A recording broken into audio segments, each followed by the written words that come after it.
memenuhi panggilan kakak untuk bertemu di ruangan ini. Nah, bagaimana kabarnya, Dek? Alhamdulillah baik. Alhamdulillah baik gitu. Tadi sebelum ke ruangan ini, Uma belajar apa? Tadi Kak belajar seni budaya. Oh, nah bagaimana itu belajar dari seni budaya? Apakah menyenangkan atau Uma merasa tertekan?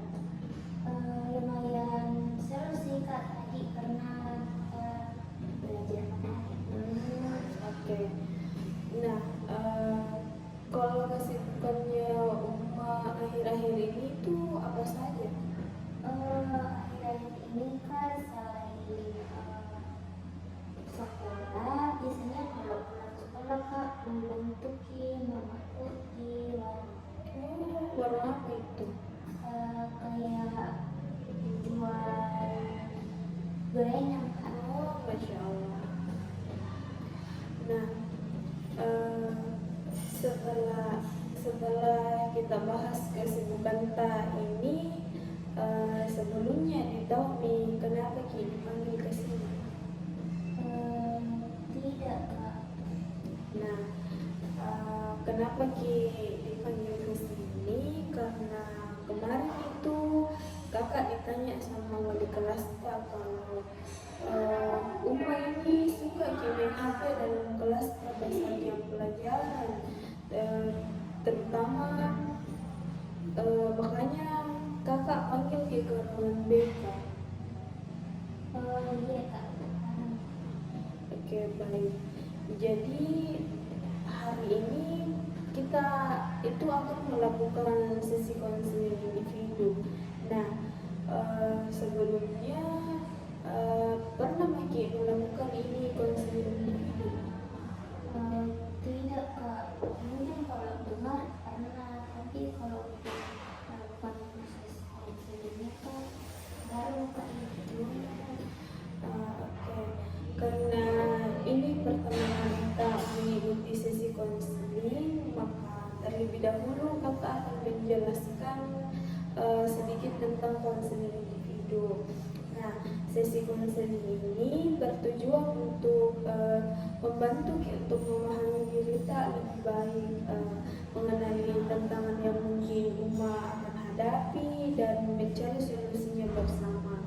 Nah, di sini kakak itu sangat berharap untuk bisa jadi kakak berharap kakak bisa jadi ruang untuk Uma bicara ke kakak. Oh iya Kak, terima kasih atas penjelasan Kak. Sama-sama. Selain itu ada beberapa prinsip yang menjadi dasar dalam konseling individu ini. Nah, yang pertama prinsip kerahasiaan atau asas kerahasiaan, di mana apa yang kita ceritakan di sini tidak akan tersebar kemana-mana diceritakan. Jadi hanya kakak yang tahu. Nah, yang kedua yaitu kesukarelaan, di mana kita datang ke sini tanpa paksaan dan bebas untuk bicara. Nah, dan yang terakhir keterbukaan, di mana kita bisa menemukan solusi yang baik, dan kakak juga berharap kalau Uma ini bisa berbicara dengan terbuka, dan tentunya kakak pun akan terbuka dengan Uma. Nah, bagaimana? Apakah ada yang Uma ini ingin tanyakan terkait hal-hal tersebut? Jadi ini Kak, nanti yang aku bicarakan tidak bakalan tahu Ji teman-temanku atau guru-guru yang lain Kak. Insya Allah tidak akan tersebar luas gini cerita. Jadi semua yang disampaikan di sini tidak disampaikan juga ke orang lain, termasuk teman-teman Uma. Iya Kak. Nah, segala hal yang kita bicarakan akan dijaga Dek kerahasiaannya, kecuali jika itu menyangkut keselamatan Uma dan perlu ditindaklanjuti demi keamanan tak dari orang lain. Jadi bisa Ki juga supaya bisa Ki nyaman bercerita dengan kakak. Iya kak, siap kak. Ya. Oke, sampai sini apakah ada yang ingin Uma sampaikan atau tanyakan terkait dengan asas-asas yang kakak sampaikan tadi? Kalau sampai sini kak, menurutku tidak ada sih, dulu mau ketemukan paham sih kak. Oke, kalau baik kalau begitu sekarang kita akan membuat kesepakatan waktu di mana proses konseling ini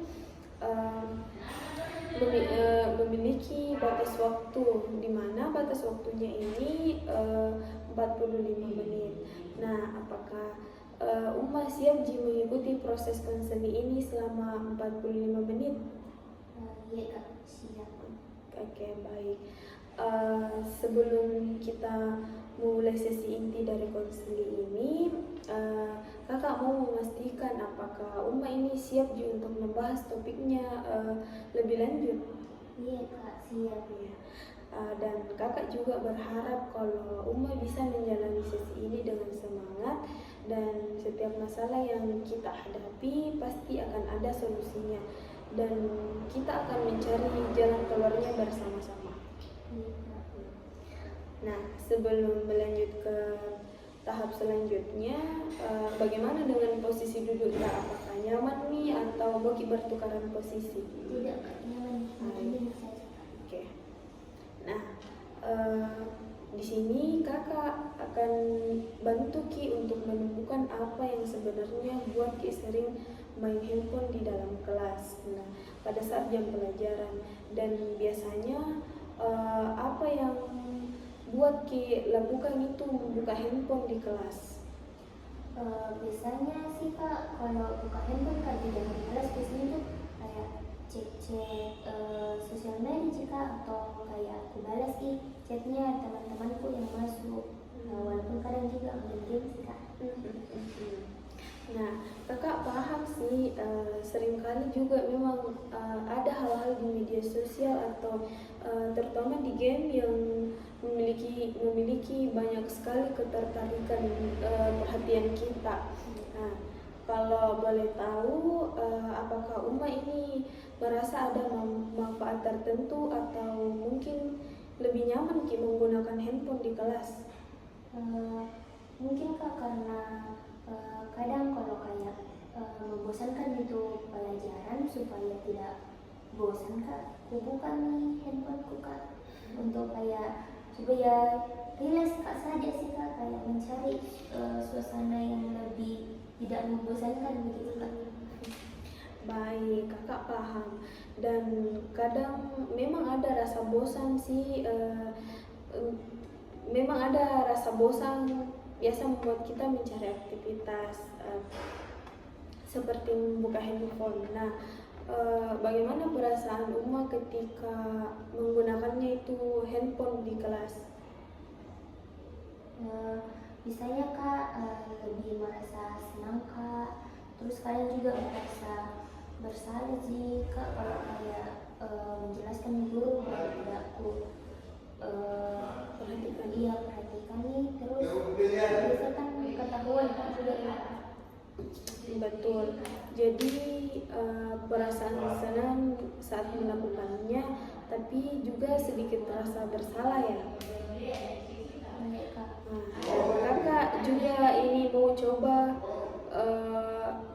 Uma pikirkan cara-cara Uma itu untuk membuat tetap merasa nyaman dan senang di kelas tanpa harus menggunakan handphone. Nah, bagaimana menurut Uma kalau kita ini buat rencana kecil yang bisa Ki bantu untuk fokus ke pelajaran?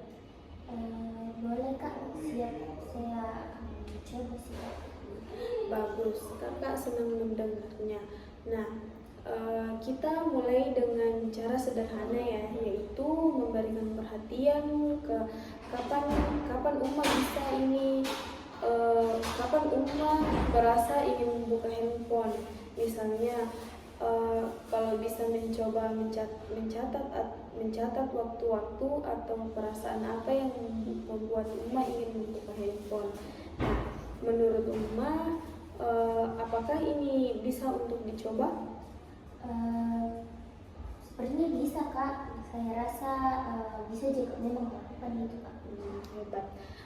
Kita mulai dari langkah awal ini dulu ya. Kemudian jika kita sudah kemudian kalau tahu Ki waktu-waktu dan situasi yang buat Ki ini mau sekali gunakan ini handphone, kita bisa mencari kegiatan lain yang sama-sama menyenangkan. Tetapi tetap mendukung Uma ini untuk fokus belajar di kelas. Bagaimana menurut Uma? Sepertinya bagus Kak, karena bisa membantu Kak secara perlahan mengurangi penggunaan handphoneku terutama di dalam kelas.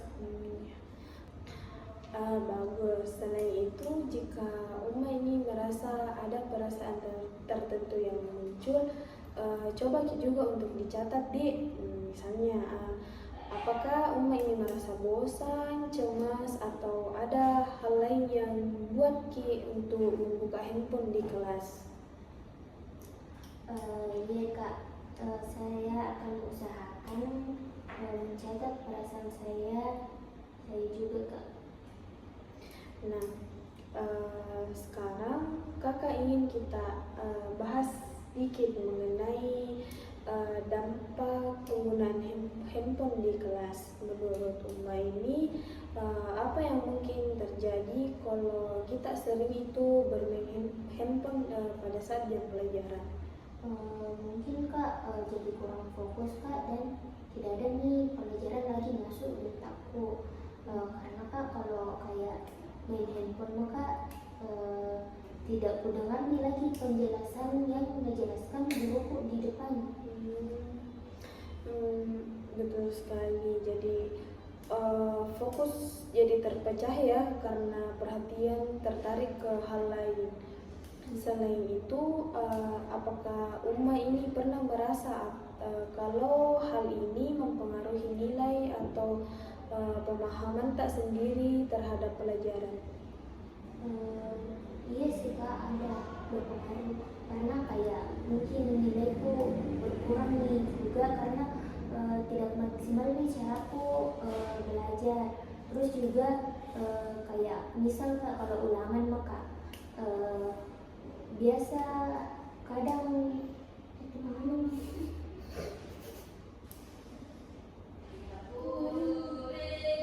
Itu ya? Kak kadang dari saya dulu deh.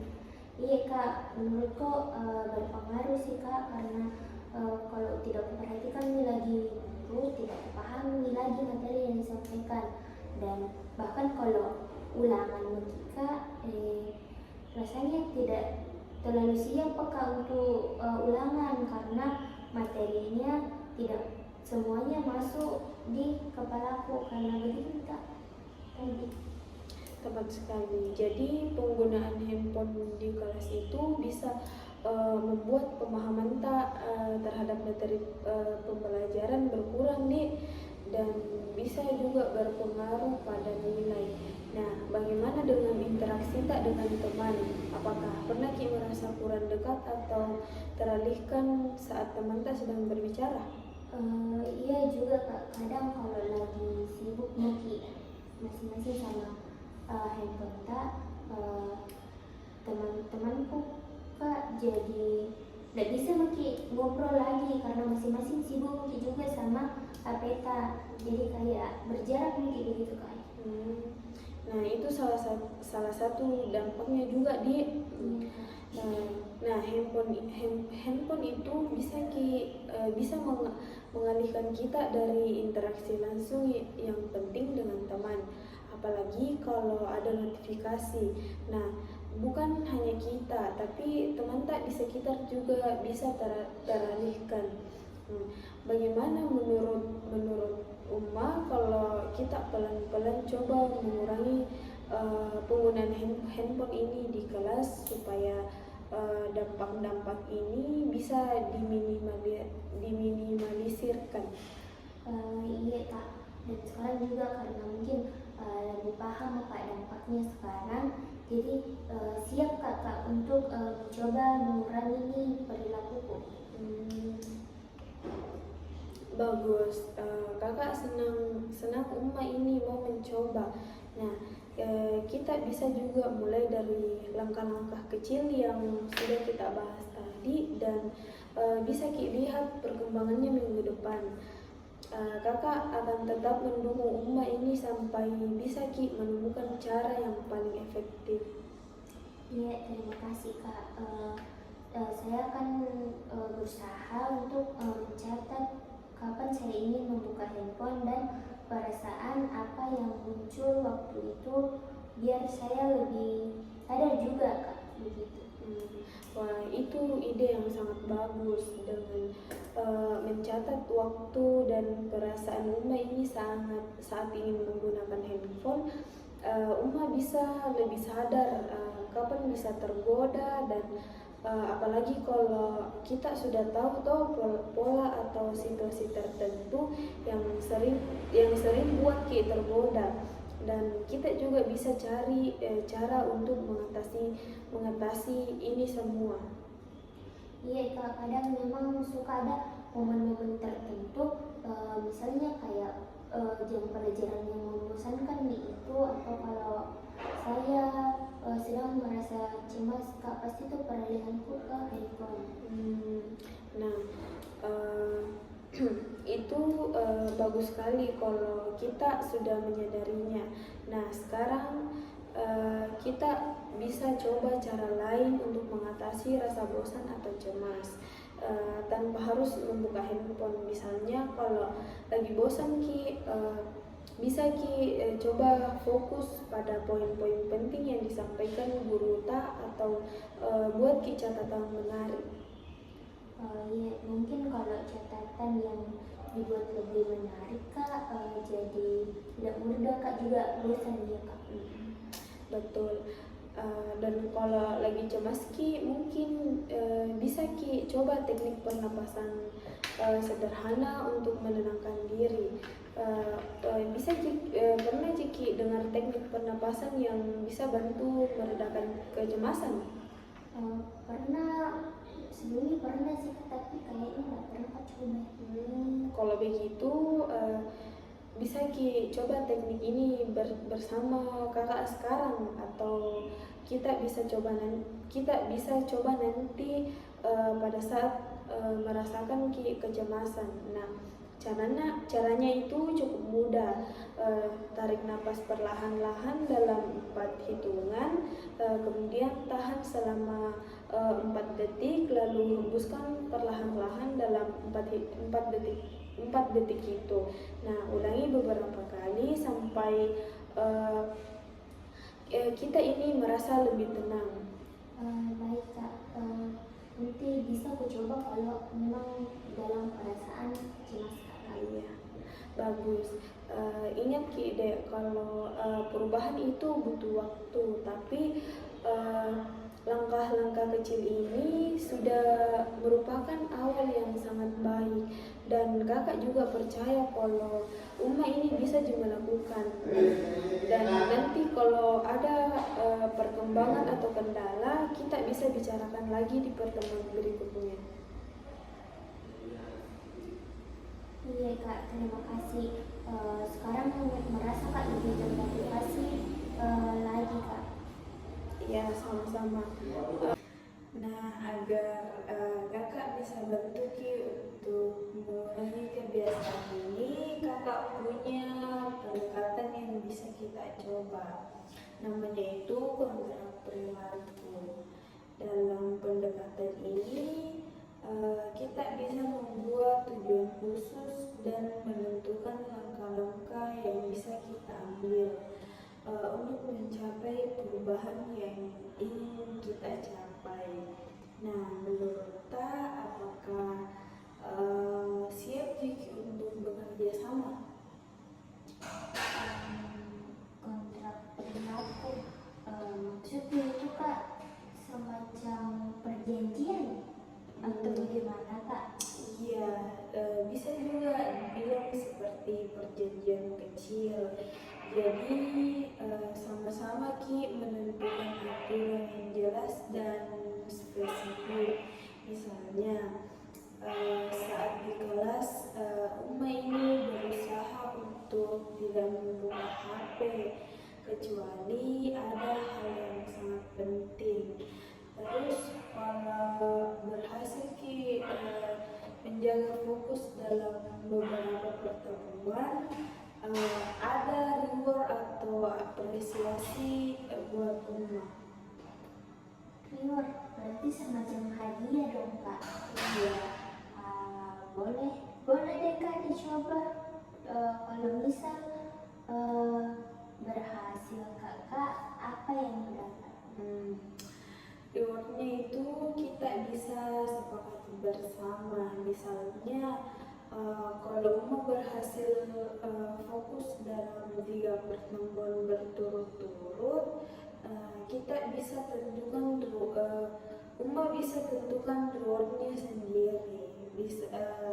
Bisa juga waktu istirahatnya lebih lama atau atau aktivitas seru lainnya yang disukai di luar jam pelajaran. Wih, bagus juga itu Kak. Jadi kalau ikut ke ini kontrak Kak, apakah harus Kak benar-benar komitmen gitu? Betul. Ini juga soal komitmen tak bersama. Kakak juga akan selalu ada untuk bantu Uma meningkatkan dan memberikan dukungan kalau suatu saat merasa sulit Ki atau ada tantangan. Nah, di akhir kontrak ini kita bisa lihat hasilnya dan bangga atas pencapaian. Oke deh Kak, sepertinya siap Kakak untuk lakukan ini kontrak perilaku. Tapi boleh gitu Kak, kalau nanti misalnya suatu saat kesulitan Kak, bisa jika datang lagi bercerita ke kita Kak. Tentu dong, boleh sekali Ji, karena kakak malah senang kalau Uma ini jujur sama apa yang dirasakan.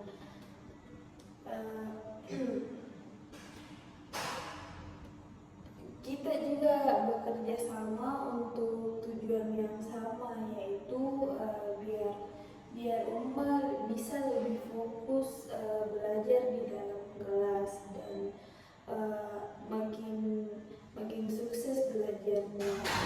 Nah, kalau begitu kita mulai dengan menetapkan tujuan pertama kita ya. Misalnya tujuan kita dalam minggu ini adalah Uma itu mencoba untuk tidak membuka HP selama jam pelajaran berlangsung. Nah, setiap hari kalau Uma ini berhasil, kita catat sebagai hari yang sukses.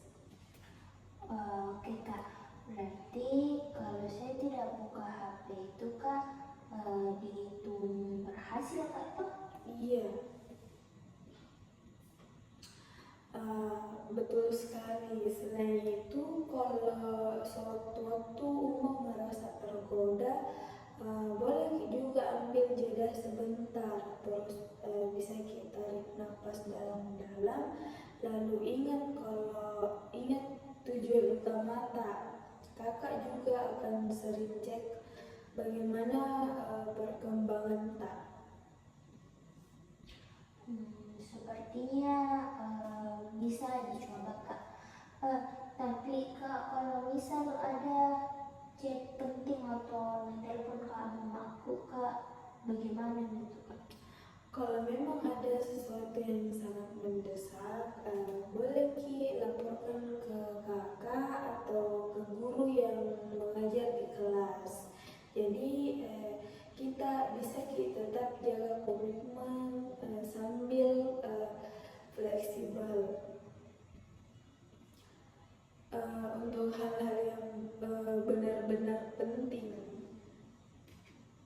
Oke kak, berarti bisa kak juga bicara ke kakak kalau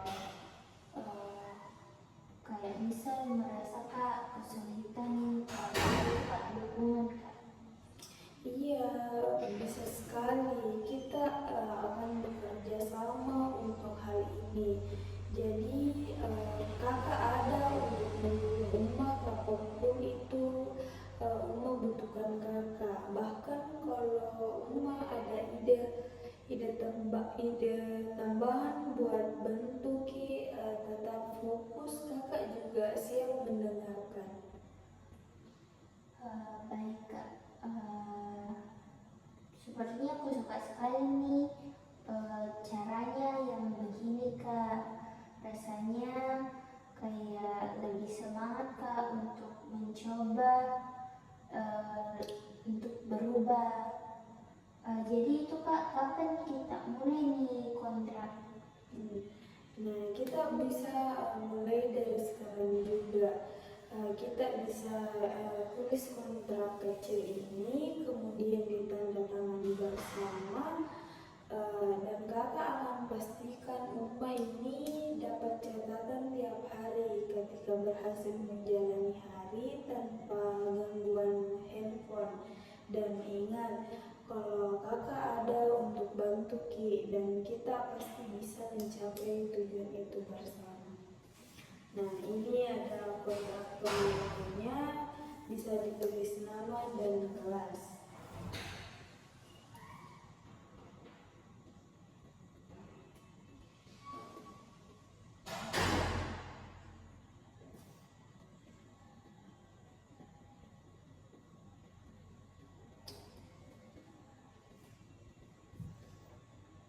Aku tulis semua di sini kak, nanti perjanjiannya.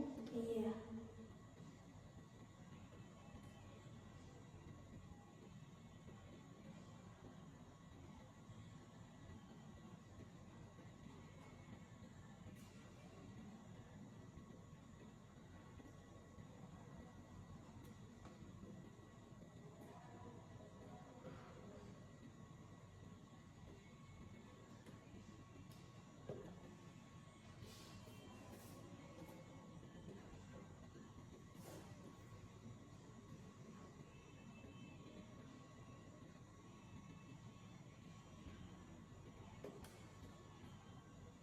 Biar itu kak yang kayak tadi, kalau ada keperluan mendesak sekali bisa bisa pakai Iya. juga kak.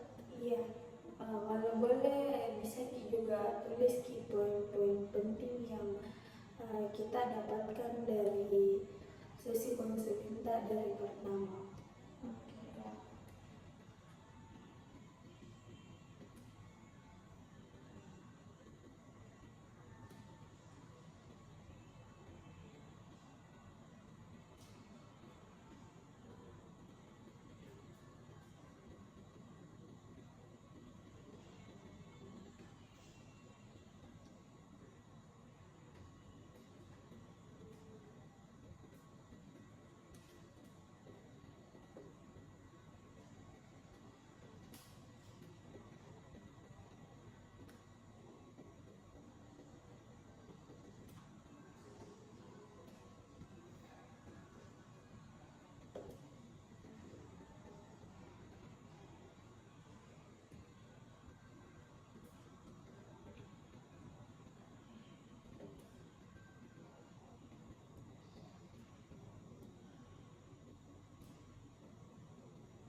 Oke, kontrak perilakunya sudah selesai ditandatangani.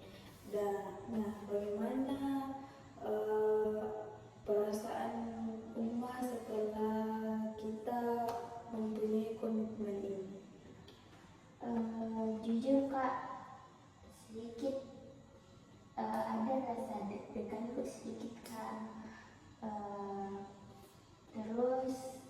Tapi di sisi lain merasa Kak lebih bersemangat dan termotivasi untuk rubah ini semua hal-hal buruk yang dilakukan Kak. Jadi menurutku ini tantangan baru sih untuk saya Kak. Nah, itu wajar sekali Ci. Malah bagus kalau merasa kita tantang dan kakak juga yakin kalau Uma ini bisa melewati ini semua.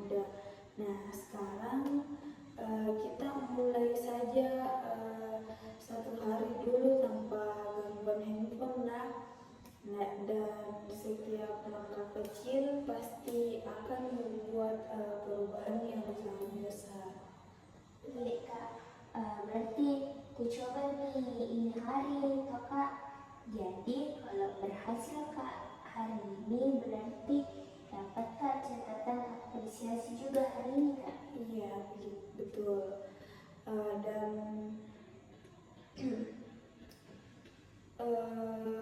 tiap Uma ini berhasil seharian penuh tanpa gangguan handphone, kakak akan selalu kasih catatan apresiasi buat Uma, dan kita akan terus mengevaluasi dan melihat perkembangannya. Jadi Uma bisa selalu tahu kemajuannya.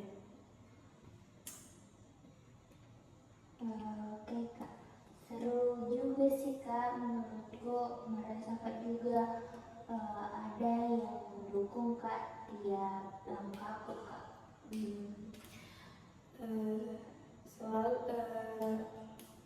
Kakak di sini bisa bantu Ki fokus untuk mencapai tujuan. Kalau butuh Ki dukungan atau tips, langsung Ki saja bilang sama kakak, pasti bisa Ki lalui ini bareng-bareng. Terima kasih Kak. Jadi makin semangat Kak kurasa untuk berubah dan sabar juga untuk mulai. Nah, sebelum kita akhiri, kakak ingin menunjukkan video yang mungkin bisa kasih motivasi untuk mengurangi bermain handphone pada saat jam pelajaran.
video tadi mungkin itu bisa sedikit membantu Uma ya.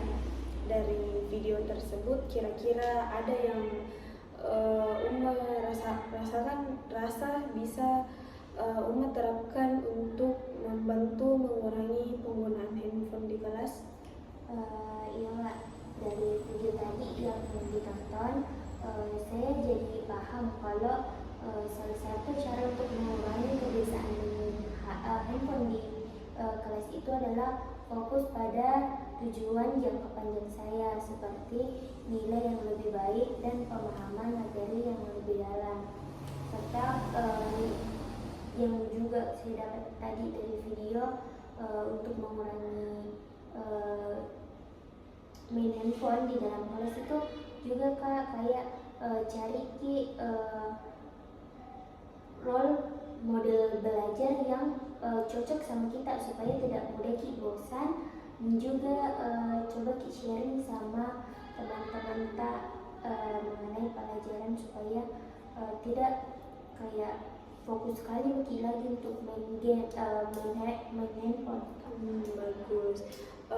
Memang benar, dengan melihat dampak positif dari perubahan kecil, motivasi Uma untuk fokus di kelas bisa lebih kuat. Nah, apakah ada teknik tertentu dari video yang Uma rasa cocok dan ingin Uma ini coba minggu depan? Mungkin teknik menulis target harian atau hal-hal penting yang mau saya pelajari di kelas bisa saya coba Kak. Jadi saya bisa mengingatkan diri kalau saya ternyata punya tujuan. Nah, itu ide yang hebat. Dengan menuliskan target harian bisa menjadi pengingat yang kuat untuk fokus dan lebih sadar akan perilaku Uma di kelas. Iya Kak. Nah, kita akan coba evaluasi bagaimana hari ini berjalan setelah kita ini mulai menuliskan target harian untuk membantu mengurangi penggunaan handphone di kelas. Nah, kakak punya instrumen penilaian hasil untuk bisa melihat hasil dan perkembangan Uma. Apakah Uma siap? Siap Kak. Oke. Nah, ini kakak punya lembaran hasil penilaian, mungkin bisa Uma isi.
Tulis nama di sini Kak. Iya, dan sama kelas.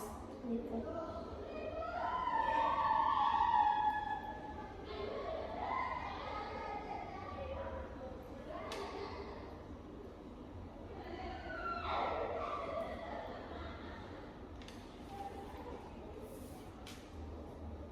Sudah Kak.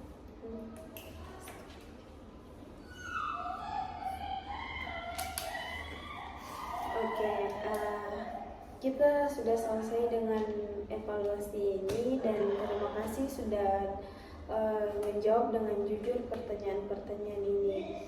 Dari terlihat bahwa Uma ini sudah membuat kemajuan yang baik dalam mengurangi penggunaan handphone di kelas. Walaupun ada beberapa tantangan yang masih perlu kita atasi, seperti godaan dari teman-teman. Iya Kak, saya merasa lebih fokus, tapi masih perlu Kak berusaha lebih keras lagi dari situasi yang menggoda itu Kak. Nah, itu hal yang normal ya, kita akan terus bekerja untuk menghadapi tantangan itu.